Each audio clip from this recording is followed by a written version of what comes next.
On Human Rights Radio 101.1 FM. 13 minutes into the 11 o'clock hour. I am Ruth, and it's time for Media Lab. This is where we take on stories making headlines and we try to analyze them from the eyes of the journalist. So I have with me a colleague from the other side. I would always like to say I have Bode here from Leadership Newspaper. Good morning to you. My pleasure to be here. Good morning. Okay. So let's quickly go straight into the first story that we have. 100,000 children lack access to polio vaccines, and that's coming from the Minister of Health, Professor Isaac Adewole. He says the number of children who lack access to polio vaccines has dropped to about 100,000. Adewole said this while fielding questions from reporters at the annual meeting of the African Regional Certification Commission for Poliomyelitis Eradication in Abuja on Monday. The minister said the Northeast, especially Borno State, constituted a large proportion of inaccessible areas. He said for now, less than 30% of the area is inaccessible. So the military is helping us, and we will continue. There are a few settlements left that the military will work on, and we are hopeful that this year we will get there. I was thinking that 100,000 is actually a lot, but he said here that the number has actually dropped to... Okay, so drop, meaning it was higher, and now it has dropped to 100. So I would say that is a progress report the minister was actually giving out. Yeah. If the number has dropped to 100,000, that means maybe before now it used to be 500,000, 300,000. But thank God, with the effort of the ministry, the number has dropped to 100,000. And it simply means that in no distant future, we are actually going to maybe 30,000, 20,000, 10,000. And at a point, definitely, there must be zero tolerance for polio. So I will wish that time will come soon, when there will be zero tolerance for polio. And with the concerns he has expressed, security concerns, and with the help of the ministry, we can only get our fingers crossed and say kudos to the ministry for helping them to achieve this figure. Though that is not enough, because we don't want any child to die of any preventable disease.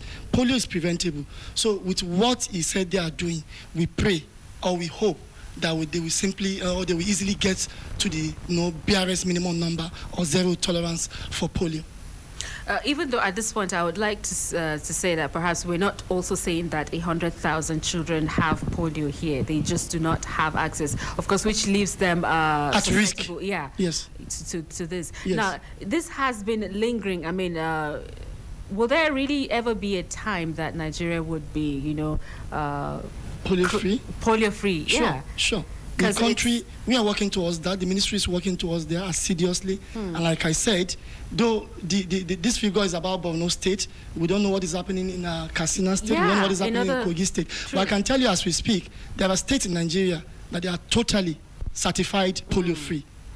With the ones that are yet to be certified polio-free, with this concerted effort, I think we definitely get there someday. But how would we get there if we are not focusing on the factors that would be, responsible for making a very... access. Yeah, the access is one thing. And then having to reach people, giving them the awareness that they need on things to avoid, just to ensure that they are not susceptible to, carrying this virus, yeah? I mean, how do we really focus on those factors for now, though? Yeah, for other states, I don't believe access will be a problem, like Katsina, Sokoto, Zamfara. You know why? Because they are not suffering from, or they are not being faced with insurgency. But not as much as... Yes, but the Northeast is a peculiar case. This insurgency we are fighting currently is like an accident. We didn't plan for it. We didn't know it will come, and it is here with us. We are facing it. We're actually reducing it. And we hope that a day is coming that it will be totally gone. So if, because of security challenges, health officials cannot get to people in the remotest of the places to actually give them immunization, yeah, it's a matter of time. What is important is that whatever they are doing, they should not stop. They should simply continue to do it. And that is why our health sector should always get priority in our budgeting system, year in, year out. So when these things are done, I can tell you it's a matter of time we will get there. Okay, like you said, let's keep our fingers crossed. And it's very, very important too. All these things are important to achieving what we call the universal health coverage. Very, very important. Okay. Yes. All right, let's move to this one. National Convention, APC governors to take charge, and they meet on Wednesday. Ahead of the National Convention of the All Progressives Congress, APC, holding on Saturday, the governors on the platform of the party are billed to meet Wednesday evening in Abuja to decide on a consensus list of aspirants for its National Working Committee positions up for grabs. The party, however, insisted Monday that there would be no unity list, saying the playing field would be level for all the aspirants. A member of the Publicity Subcommittee of the National Convention Organizing Committee, Honorable Abike Dabiri Arewa, told reporters in Abuja that there would be no unity list, as was being speculated, confirming, however, that the governors will meet on Wednesday. Let's have your take on this. So if there won't be a unity list, why will the governors be meeting? But the truth of the matter is this. In politics, it is interest that matters. Whose interest? Stakeholders, everybody's interest. That's politics. If you are involved, your interest matters. But there will be conflict of interest. And at the end of the day, the result will be the survival of the fittest. We don't have the same powers in politics. Some persons have upper hand by virtue of occupying vantage positions. So they dictate the tunes. These governors we're talking about, let me tell you, they are the ones to bankroll this convention. They are to finance the convention. So if they are to finance the convention, definitely they will take the shot, they dictate the tune. The so-called unity list, whether it exists or not, have had people saying it's undemocratic. But I can tell you from my own personal view that there is nothing undemocratic about unity list. For me, what I will define as unity list is just harmonization of interest. If a party is organizing a convention and there will be an elective exercise, there will be an election. And in order to minimize rancor, in order to minimize crisis, that party is saying, okay, let's come together, let's actually, microzone, or let's actually see who and who we think can occupy this position without actually causing wahala. And majority of people are saying, okay, let's actually go by it. There is nothing undemocratic about that. That's how you see the unity list. Yes, but people or delegates that will attend the convention will also use their own discretion, because they are not robots, they are human beings. They have minds of their own to think. So they will also use their own discretion to vote for unity list or against unity list. So we are talking about people, we are talking about interest. And I can tell you they will always vote for where their interests, lie. But governors, definitely, I can tell you, will decide who becomes what at the convention. Remember when during the build-up, we are still, this time is still the build-up to the convention. At the initial stage of the build-up to the convention, the president summoned the governors, the APC governors, to the Aso Rock Presidential Villa. He told them what he wants. I want Adams Oshiomhole, former governor of Edo State, to be the next chairman of APC. I need your support, because the governors are critical. The governors came out from that closed-door meeting, announced to the world that yes, the president has briefed us, he told us what he wants, and we actually, queue behind him. That is about interest. There's nothing undemocratic about that. But then, if anybody is contesting against Oshiomhole at that convention, and if the delegate at that convention also think otherwise, that we are not for Oshiomhole, they can also vote against Oshiomhole. Okay. But now there are doubts about level playing field. Nobody believes there will be level playing field. Of course, because when you have a president candidate, vying a position against... You would almost not have the will to contest. Exactly, and that is why the incumbent chairman, Chief John Odigi Oyegun, said, well, I'm no longer contesting, because I told people, if he's actually contesting, he will end up wasting his time and resources. He will never emerge chairman. When a president of the Federal Republic of South Africa, openly saying, this is where, or this is who I want. Should he have not made that statement? Since, knowing as the national leader of the party, knowing the influence his choice could have on... Well, that is politics for you. At times, you choose not to make some statements for strategic reason, and at times you also choose to make some statement. They will hurt, but for also strategic reasons. You want people to actually know that this is where you belong. And some person will say it's about integrity. He doesn't want to pretend. So the argument is neither here nor there. So, but then the ends justify the means. The action is politically correct.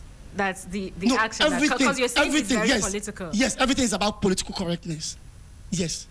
It's not about morality. So he hasn't done anything. And it's not about law. It's not about legal or not legal. Okay. It's about political correctness. And there is nothing unusual about that. The ends justifies the means. Yes. All right, then. We'll go on a quick break at this point. Do stay with us. Media Lab will continue shortly.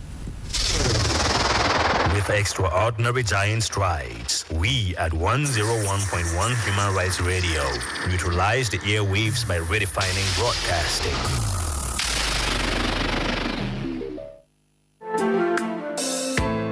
This is to inform the general public that the activities of scavengers, also known as Babambola, is prohibited within the Federal Capital City. Their activities are henceforth restricted to the area councils. Residents of the Federal Capital City are advised to be vigilant and report any suspicious activities to law enforcement agencies. Together, we can make Abuja the city of our dreams. èyí ni láti kéde pé ojúṣe àwọn ìságolo sapáànù tí a mọ̀ sí Babambola ti dókun nílùú Àbújá àti ìjọba àbílẹ̀ mẹ́fẹ̀ẹ̀fà bí ọwọ́ sìnkú àwọn agbófinró bá wá bá ẹnikẹ́ni nínú wọn yóò fi ojú ba ilé ẹjọ́ o ẹ̀yin olùgbé Àbújá ẹ yára tètè tẹ́tí lẹ́kọ̀ọ́ tẹ́ bá rí ẹnikẹ́ni tí ń yọ́lẹ̀ ẹ̀dà tí kò tẹ̀lé òfin tó sì ń sagolo tí ń sapáànù ẹ tètè fi tó àwọn agbófinró létí àjọṣe wa ni o láti mú kí olú ìlú yìí dùn ún wò kí ó sì dùn ún gbé pẹ̀lú ìrọ̀rùn ìkéde yìí wá láti iléeṣẹ́ ìjọba olú ìlú yìí ìyẹn Federal Capital Territory Administration.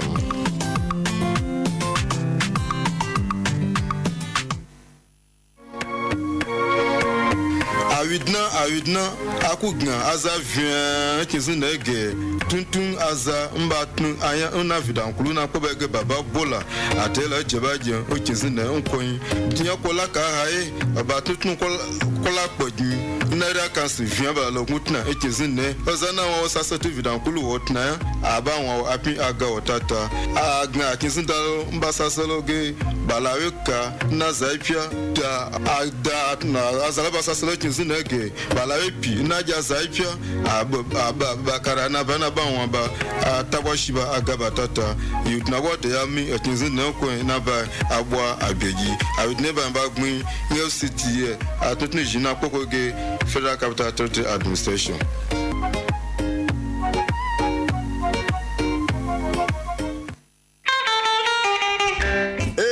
Mmiri ebidola a na-adọ ọhaneze aka na ntị ka ha gbochie ma kwụsị akparamagwa ga-ebute mmiri ọdụdọ na mbuze dịka iwufu ahịhịa n'ime mmiri na-asọ asọ ya na ịtụnye ihe n'ime gota a na-emekwa ka ị mara na iwu ụlọ n'ebe na-ekwesịghị dịka ụzọ mmiri nwere ike ịkpata ịtụfu ndụ ndị mmadụ n'efu ya na ihe nweta ndị mmadụ ịla n'iyi mee ihe kwesịrị dị mma ọ bụ Federal Capital Territory Administration FCTA na-ezitara gị ozi a.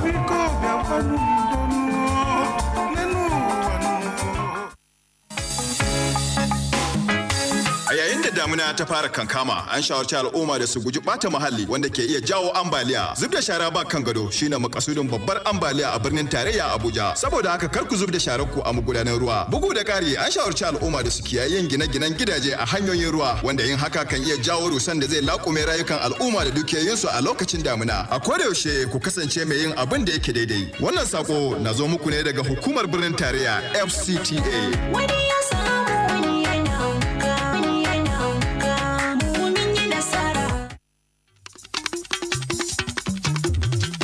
Gẹ́gẹ́ bí a ti mọ̀ wípé àsìkò òjò la wà, èyí ni láti sọ fún gbogbo ènìyàn láti yàgò fún ìwà ìdọ̀tí, dídà ìdọ̀tí síbi tí ò bójúmu tí ó lè fa omíyalé àgbàrá ya ṣọ́ọ̀bù. Dídà ìdọ̀tí síbi tí ò bójúmu tàbí òpópónà sì jẹ́ ohun kan gbòógì tí ó ń ṣokùnfà omíyalé àgbàrá ya ṣọ́ọ̀bù ní ìlú Àbújá. Ẹ má ṣe da ìdọ̀tí sínú gọ́tà tàbí ọ̀nà tí ìjọba ti pèsè sílẹ̀ fún omi láti gbà kọjá. A tún fi àsìkò yìí sọ fún gbogbo olùgbé FCT Àbújá láti rí dájú wípé wọn ò kọ́ ilé sí ọ̀nà tí omi ń gbà kọjá. Èyí lè ṣe okùnfà fa pípàdánù ọ̀gọ̀rọ̀ ẹ̀mí tàbí pípàdánù ohun ìní ní àsìkò òjò. Ẹ ṣe ohun tó tọ́.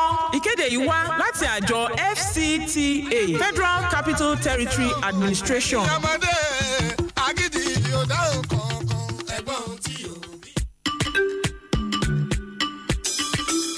As the rainy season begins, the general public is hereby advised to avoid environmental practices that could cause flooding. Indiscriminate waste disposal has remained a major factor causing flooding in the FCT. Do not throw your garbage into gutters and drainages along waterways. Residents are also advised to avoid building houses around natural waterways, as this could also lead to loss of lives and property during the rainy season.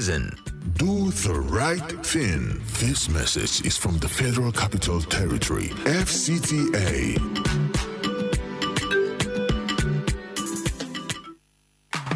Ana sanar da dukkanin al'ummar birnin tarayya Abuja da ku kasance masu bin dokoki sau da kafa, musamman ma ta fuskar dokokin hanyoyi da na kafa guraren kwana ba bisa ka'ida ba a birnin tarayya Abuja. A kuma sani cewa har yanzu dokan nan ta hana amfani da tsofaffin motoci a matsayin taxi, haka zalika kananan motocin bus da kwasta, tare da hana sana'ar acaba a cikin birnin tarayya Abuja. A kuma tabbatar da cewa an bi dokar sana'ar acaba a guraren da doka ta amince, tare da tabbatar da bin dokar hana karuwanci da yawon banza a birnin tarayya da sauran laifuka kamar tu'amali da miyagun kwayoyi, kafa tashoshin motoci ba bisa ka'ida ba, da dai sauran laifuka iri daban-daban. Hakika duk wanda aka kama ya karya doka za a hukunta shi. Mu haɗa hannu domin gina birnin tarayya Abuja a matsayin abin alfaharinmu.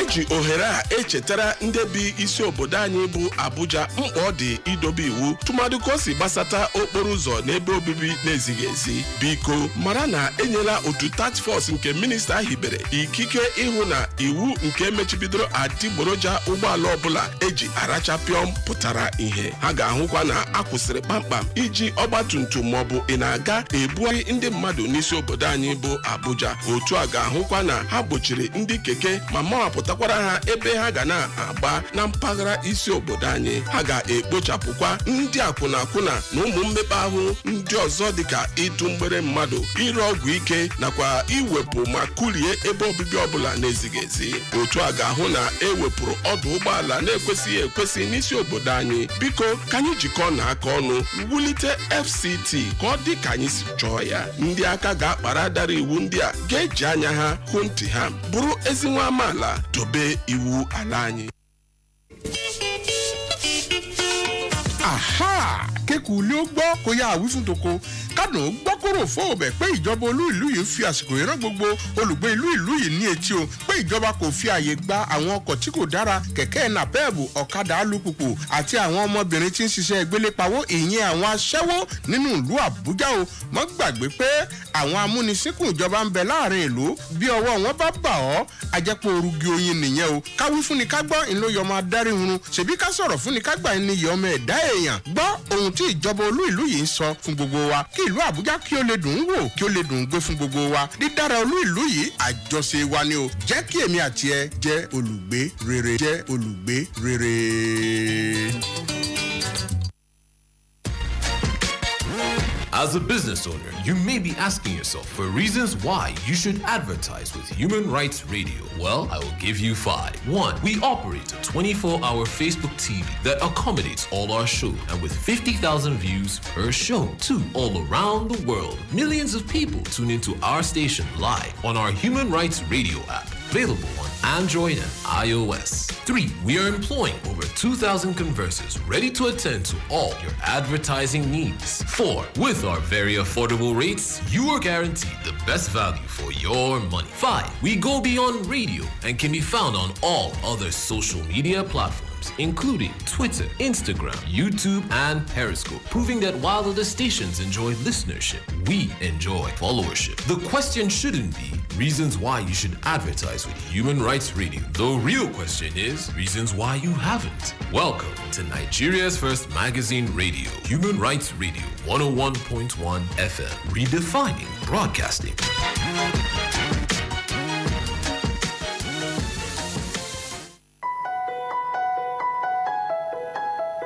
As the fourth estate of the realm, the media stands as the watchman of the nation. On Media Lab, we dissect the news items of the day through the men and women that bring the news to you to give you the full story. Media Lab, airing exclusively on Human Rights Radio 101.1 FM, redefining broadcasting. Human Rights Radio. Thank you for staying with us. 11:34. Media Lab continues, and we head straight into the next story. Over 1,500 Nigerians languish in Italian prisons. The Italian ambassador to Nigeria, Stefano Pontesilli, says no fewer than 1,500 Nigerians are serving jail terms for various offenses in Italy. He made the disclosure in an interview with newsmen in Abuja, and as he said, the number was huge. In Italy, we have about 1,500 Nigerians in jail for various offenses. It is a big number. He goes on to say we sometimes send them back to Nigeria once they finish their terms because they have not behaved well. He, however, denied reports that Italy sometimes send Nigerian migrants to from Italy to Libya. Is this strange? Is this 1,500 really a high number? No, it's not about the number. It's about image. Okay. This is indicative of the fact that some Nigerians outside the shores of this country are actually not good ambassadors of this country. So it is not about the number. It's about the image of well, this but the more they are, the more people will easily make generalized comments about Nigerians and say, well, all Nigerians are like this, they are fraudulent. That is the implication. Yeah, that's okay. I'm saying that it's not, we should not be concerned about their number, we should be concerned about the implication. When we have 1,500 in Italy alone, we don't know how many are in prison in Spain, UK, US, Singapore, where you have a lot of Nigerians, carrying drugs. That's their destination. Singapore, China. Wow. We don't know how many currently, and even on death row. I think it is important that the man has just given us this information. That is the envoy, and it's now incumbent. Sorry, can you check that for if it's on? Is it? Okay. So it's important that the man has just given us very, very good information. And it's now incumbent on the Foreign Affairs Ministry of our own country, Nigeria, to do the needful. The needful is how to immediately repatriate these people, if it is possible, and if it's the Italian government is not willing to actually let them go until they complete their prison term. The right thing to do is also to monitor, the process. Immediately they finish, they should get them back home. Because if they allow them to stay, some may actually go back to crime, and this is not good for the image of this country. And it affects international business. When people, foreigners are perceived you to be criminal-minded, they don't want to do anything with you.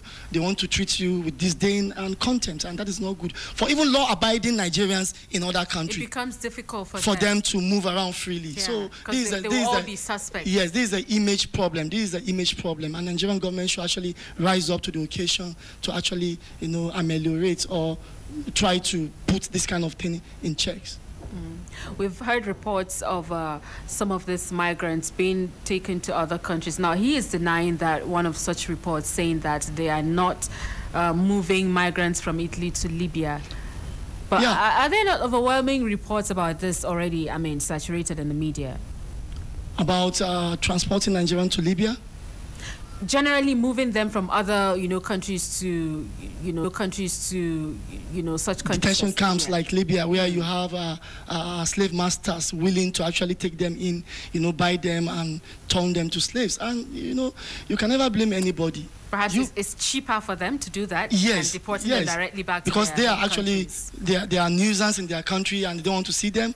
it's convenient for them to throw them anywhere they want to throw them away to. But you don't blame them. You blame your own people who don't see anything good in our country, Nigeria. They want to go out. There is nothing wrong in going out of this country. Okay. You may have legitimate aspiration that you want to school in US, you want to stay in US. There is nothing bad about that. But whenever you want to move to US, go to US according to the rules and regulations of US. Well, yes, we will agree with you on that, but the reasons why some are leaving the country illegally, not necessarily illegal. Well, yeah, a lot of them have. When you talk of Libya, you're talking about illegal routes. But we want to look at the genesis, how it all started. Why would you just want to leave your country? Yeah, just like you're saying, there's nothing wrong in going to another country, perhaps for education or for legitimate aspirations. But then why that strong desire to go, so much so that you're willing to risk your life to go? I mean, we've been reading and talking about this illegal migration and all of that recently, trying to understand why people would do that. And that brings us back to the economic situation of the country. Yeah, so we wouldn't exactly want to start blaming the Nigerian citizens, I mean, the citizenry itself. Yeah. Okay, when are you going? Through what means now? I don't know. You don't know. Yes. It sounds like you have a plan for me. Whenever you want to go, I just said it earlier, whenever you want to go through legitimate means so that there won't be trouble. Okay. But like you are also trying to talk about the condition of the country. Yes, we have problems. Here back at home, we have problems. You know, there are so many reasons why people want to risk their lives, like you said. Political persecution, economic challenges, insecurity. People want to run away from places that are not secure, like the Northeast. Because of the prevalent insecurity in the Northeast, a lot of people, had run away to neighboring Cameroon, Niger Republic, Chad, Central African Republic. You know why you don't know this? Because they are not US, they are not Italy. And that is the only closest place they can go to save their lives. So the government has a lot to do about this. We can even forget about the ones in prison already. They are in prison already. They are in safe hands until when they complete their prison terms. But what do you do, or what can you do to actually prevent these kind of things? We have to think out of the box to make our economy working. We have to create jobs for people. We have to, make our people secure. And lastly, all Nigerians, irrespective of their gender, their religion, their creed, or wherever they may find themselves, must be given a sense of belonging. With this, nobody will want to risk his life. Yes. In search of greener pastures. Yes. All right. Let's open the phone line at this point. You may want to weigh in on any of the stories that we've been talking about. Feel free to call the number 08033221149. It's Media Lab on Human Rights Radio 101.1 FM. Hello. Hello. Good morning. Good morning to you. Welcome. What's your name? My name is Emeka. All right, I'm listening, Emeka. We are talking on the issue of migration, right? Nigerian immigrants abroad. Yes. Okay. One thing I discovered that is the cause of this problem is just the economic insecurity in this country. Nigerians will always do their best, gather a lot of money to travel abroad. Some will travel on educational basis. You understand? At the end, the country does not have any security for you. When you return, you don't find anything. Some of them that are in prison went through. I heard your presenter saying go through legitimate way. Some of these guys went through legitimate way. When they got there was no means of renewing their documents. Do you understand? They looked for any alternative way of survival. You understand? So I had a conversation with one of these guys. I was privileged to live in Europe, so I had a conversation with some of these guys who are Nigerians who are ex-convicts. Do you understand? some of them will tell you that they never wanted to indulge in such activities, but because they had no choice, do you understand? And the pressure from home compelled them. Do you understand? A lot of dependence from home, a lot of, expectations from you. Hello, I don't know if you can hear me. Yes, we're with you. Some other person also told me that he went to prison out of victimization. Do you understand? He was being victimized by the Russian police, precisely Russia. Do you understand? That they captured him, planted some hard drugs on him, took him to jail.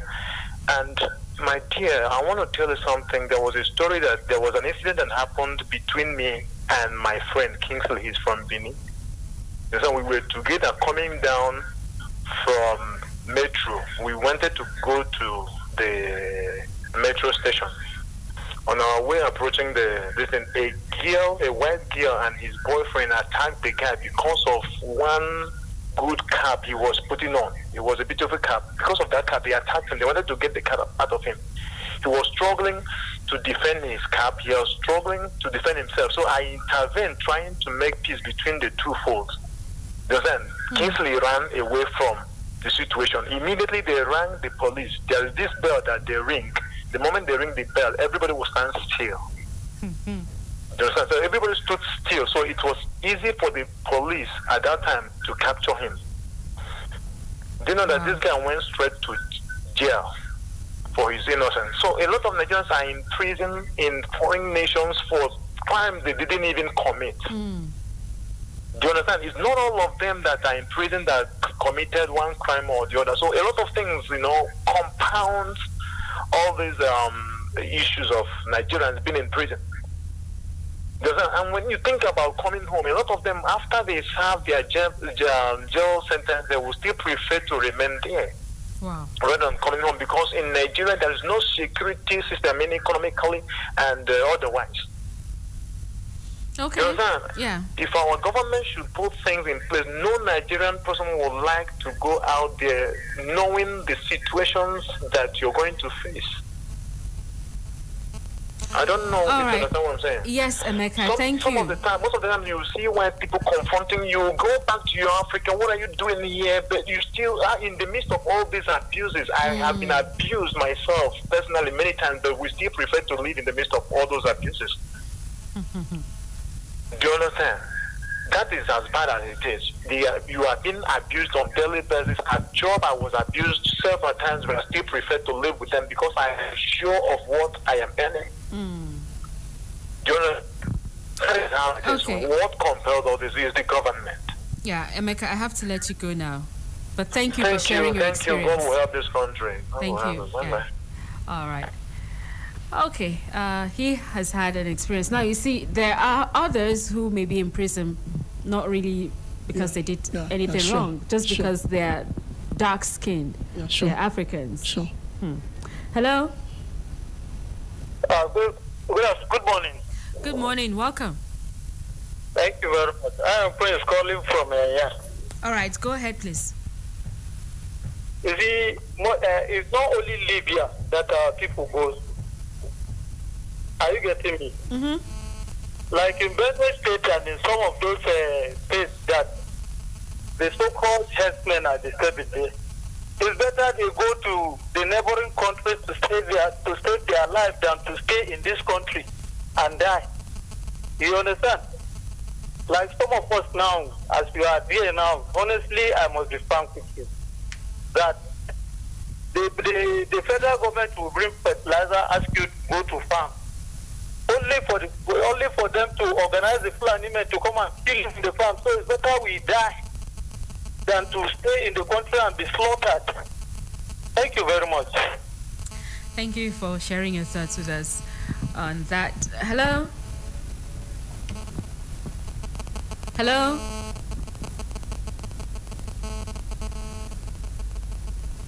Can you hear me? Okay, I don't know what's going on there. You may have to call back. 08033221149. Hello? Please turn off your radio. Hello?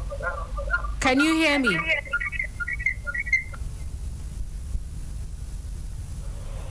Hello? Hello? 08033221149. Hello? Hello? Good morning. Hello, good morning. Good morning. Welcome. What's your name? My name is Samira Yarima Zango Idu. Welcome, Samira. Yes, I'm welcoming your guest there. So what I just want to add, Ruth, you see this our problem of our Nigerian going to outside country. Sometimes I blame the government, sometimes I blame the people. If you, as a Nigerian, you have money to go to another country, that money for flight is okay for you to just start business. I have said before, some people are only going there because of luxury, or they fancy the way those people are keeping their country.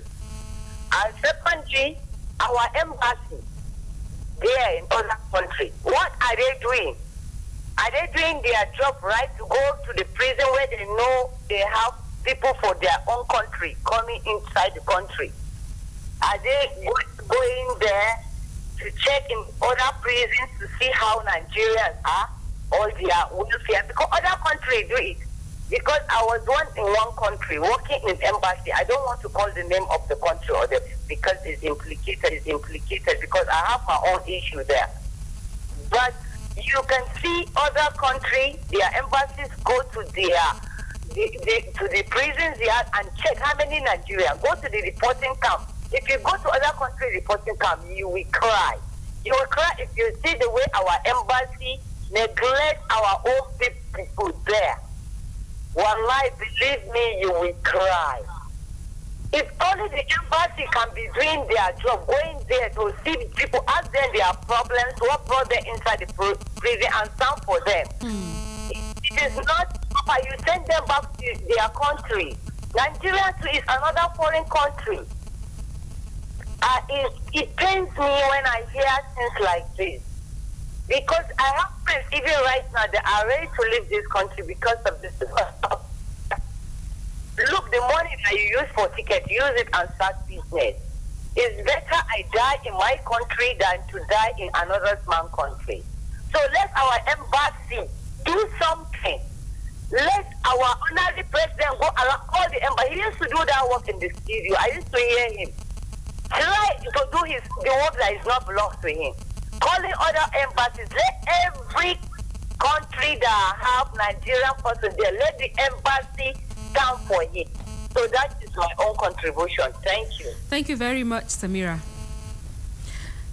Talking about the embassies, really, I mean, if you're in your own country and Nigerians are not feeling like they're being, there's any value attached to them, and then you go outside the country again, it's the same thing. Because really, what is the importance of having a representative of your representation of your country in a foreign land if you're not feeling its impact? You see, like the last caller just said, Aja Samira, most of these issues are actually as a result of failure of consular services. And I can also tell you authoritatively that there are places where in Nigeria or where our foreign missions are not even functional. There are envoys there, there are ambassadors there, there are high commissioners there, but the embassy itself is not functional. And the first thing, or the first step to this failure is this: when you are sending people outside the country as your representative and they are not patriotic. This current set of ambassadors we have all over the world, I was at the Senate during their screening about a year and a half ago, and there were issues. I don't know if you can recall. They were reporting in the newspapers that an ambassadorial nominee couldn't recite national anthem, couldn't recite national pledge, and couldn't sing national anthem. How did that person and people were saying, the newspapers were making a mountain out of a molehill, that it doesn't matter. It is the competence that matters. How do you determine such person's competence when, first and foremost, he is not patriotic? And that's where the whole problem starts. So, consular services are not available in some places where they're supposed to be available. So the issue now is what the Foreign Affairs Ministry is doing. Are they actually tracking our foreign missions to know whether they are doing their job, they are carrying out their tasks to the letter or not? And for people where you are innocently, framed and thrown into prisons, it also depends on your status. Do you belong to an association there where, even if you are thrown to prison innocently, and some person will actually, follow up by reporting to the embassy to follow up your matter? So there are the issues are interwoven, and like that woman said, and that's just the crux of the matter. For this issue, government has its own blame. The people have their own blame. Yeah. People will spend money running into millions to travel to a foreign land illegally. The money enough to start a business, a small-scale business in Nigeria. They will tell you no, they are thinking big. They want to start abroad. They want to come back home so that everybody will come and worship them. The first caller said some persons, because of pressures, because of family issues. But that's the I have truth. pressures. I have dependent. I'm feeding people. I know. It has not gotten to a level that I need to travel outside. Who says, okay, if you go to UK, is there a tree there that you can plug money? No, but the enabling environment is what so many look at. And you can't take that away from them. Please, let's be patriotic. Let's pray for this country. I think we all will get better one day. Let me tell you something. In 1983, when former head of state, General Buhari came, that was when President Shagari was overthrown. There was this popular quote attributed to him in one of his presidential, broadcasts to the nation. He said, "This is our country. We have no any other place to go. We shall all remain here to salvage it together." So if all of us are on pressure, if all of us are being pressured, and all of us want to travel abroad, who will be in Nigeria? We'll leave it for the animals. Who will be in a human rights radio to work and fight for people's rights? We'll go and grab all the things grabbable in other countries and bring it here to honestly, rebuild. we have to talk to our people. We have to talk to our people. Success is not cast in iron. And success, anybody can be successful anywhere. Okay. Yes. Let's leave it at that. Taking his final words for us, we can be successful anywhere, and that means it can happen for us even right here in our own country, Nigeria. Many thanks to you, Bode from Leadership Newspaper. It's been a pleasure. My pleasure. And thanks to those who called in as well. Do stay with us on Human Rights Radio 101.1 FM. That's it. The news will be coming up at 12 noon. My name is Ruth Usman. Don't go anywhere.